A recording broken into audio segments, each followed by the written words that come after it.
Welcome to Deep Dive. We're here to really get under the skin of complex topics. And today, well, it's a big one, artificial intelligence. But we're looking at it through a very specific lens. We're focusing on AI's impact, its rapidly growing impact on the architecture, engineering, and construction industry. The AEC sector. Our guide for this is an audio segment from Charlene Gilman. She's the CEO and founder of Black Diamonds Evolve, and she shares her own take in her AEC and AI Weekly Digest, pulling from places like the World Economic Forum, Generative AI Talks, the AI Agents Hub, loads of sources. So she's really synthesizing a lot of that cutting-edge thinking. Exactly. So our mission really is to unpack her key insights. She talks about AI's energy use, which is kind of surprising, and how cities might deal with that, plus bigger things like accountability, efficiency, and AEC. And she connects AI to something called reality capture, which sounds, well, maybe not immediately obvious how it links to energy. Okay, let's dig into this. Yeah, what's fascinating is how Charlene immediately zeroes in on something critical about AI, something often overlooked. It's huge energy consumption. We think of AI as digital, maybe weightless. Right, code and data. But she highlights the massive physical footprint it actually has. It's a foundational challenge. Okay, so what does she say specifically? She makes this very specific claim, and honestly, it's quite striking. She says the energy for AI is almost triple than anything else right now. Triple, wow. Yeah, triple. And think about what that means. It's not just running a program on your laptop. Yeah. This almost triple, it points to the huge power needed for, training these massive AI models. We're talking millions, billions of data points, and then using them the inference part, plus the data processing, the server farms. The hardware. Exactly. Yeah. And crucially, the cooling systems needed to stop these things from just overheating. It's a massive jump in power demand. Compared to other tech we use now. Right. It just absorbs so much energy to run. And the scale of this, it gets enormous when you hear Charlene's prediction. She forecasts that between now and the next 5 years, almost everything is going to be on AI.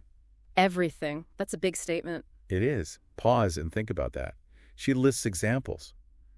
Vehicles, science, every industry you can think of, all impacted by AI. And not just big industry. She says everybody is going to have it adopted into their business systems and platforms, or even their houses. So smart homes, transport networks, everything. Yeah. If AI becomes that pervasive, embedded everywhere, then the collective energy demand.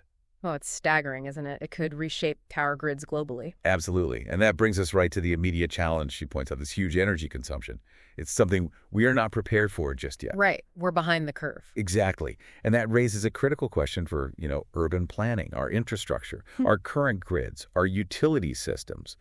They just weren't built for this kind of exponential growth in demand. Especially with older infrastructure in many cities. For sure. So you have to ask, how do cities realistically power this future?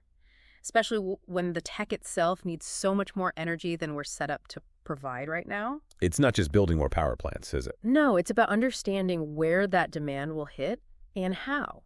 Okay, so this is where Charlene brings in, well, something I found really interesting. Unexpected, almost. She gets really excited about digitalization for cities' reality capture. Reality capture. For anyone not familiar, this is about using tech like LiDAR, drones, photogrammetry to create super accurate, detailed 3D digital models of the real world, buildings, infrastructure, whole cities even. And Charlene mentions her background here. She says, my background for the last 4 years, I am heavily immersed in reality capture. So she really knows this field. Okay, so she's deep in that tech. Yeah. But here's the fascinating bit. How does mapping physical stuff connect to AI's energy problem? They seem like totally different things at first. It's a really smart connection she makes. Yeah. Very forward-thinking. Charlene's vision is that reality capture, it's going to help cities to study the AI energy consumption master plan for cities. So not just mapping what is, but planning for what will be. Exactly. She gets into the practical side. Reality capture helps cities understand what is there in their city, what is that true capacity. Like a detailed inventory. Precisely. And this allows for what she calls mass modeling.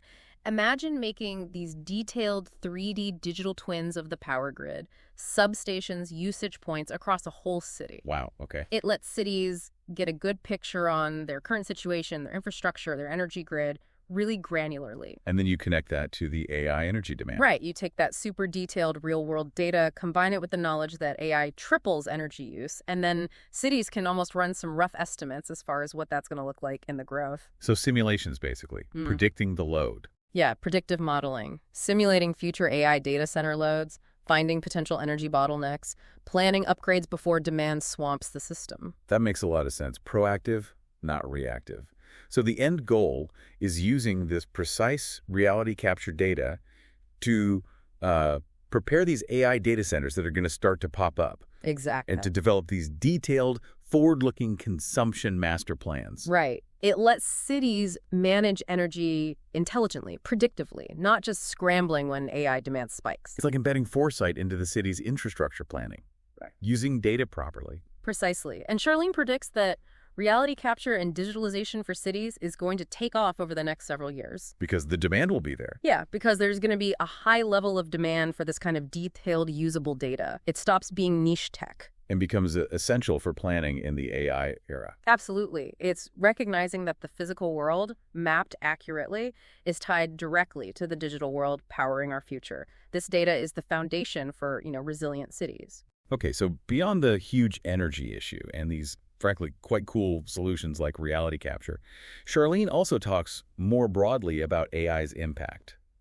If AI is going to be everywhere, transforming everything, what does that mean for how we actually operate day to day, especially in AEC? Well, she stresses it will fundamentally transform the way we do business. She points to key benefits, things like achieving more efficiencies and more transparency in how things are done. Okay, like how specifically in AEC? Well, you could think about AI optimizing designs automatically or predicting when infrastructure needs maintenance before it breaks. Right, predictive maintenance. Or automating really complex project management tasks. It's about streamlining work, catching design clashes early, making processes clearer, maybe less prone to human error. So potentially fewer mistakes, less waste. Exactly. AI could check building codes instantly or optimize how materials are used to cut waste and cost. Big potential savings there. But there's more to it than just efficiency. Oh, definitely. And maybe this is the most crucial point she makes. She talks about true accountability. True accountability. What does she mean by that? It's not just about the tech doing its thing. It's a call for, human responsibility. It means taking ownership of what we are sharing with this AI system and how it shares with other platforms around us. So being careful about the data we feed it. Yes. Actively checking the inputs, really validating the AI's outputs, watching how the system behaves over time. And in AEC, if an AI designs something based on bad data, then the human architect or engineer who provided that data or the team using the AI's output, they're still accountable for safety, for performance in the real world. So the buck still stops with people. Absolutely. It's understanding that human decision makers have the ultimate responsibility for the AI's impact, the ethical side, not just the AI itself. That's a really important distinction, isn't it? It's not just what AI can do, but how we manage it. Yeah. How we manage what it does with our data, our designs. Yeah. It's a reminder that even super advanced systems need careful human oversight.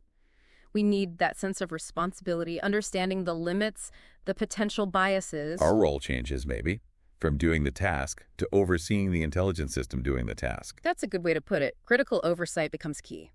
So what's Charlene's overall feeling about AI, then? Is she worried? Excited? Well, her sentiment seems pretty clear. She calls AI great and beautiful. So not fearful. No, she seems to see the huge potential for positive change, for innovation in AEC, and, more broadly, AI is an enabler. Right. And she wraps that up by stressing that embracing it.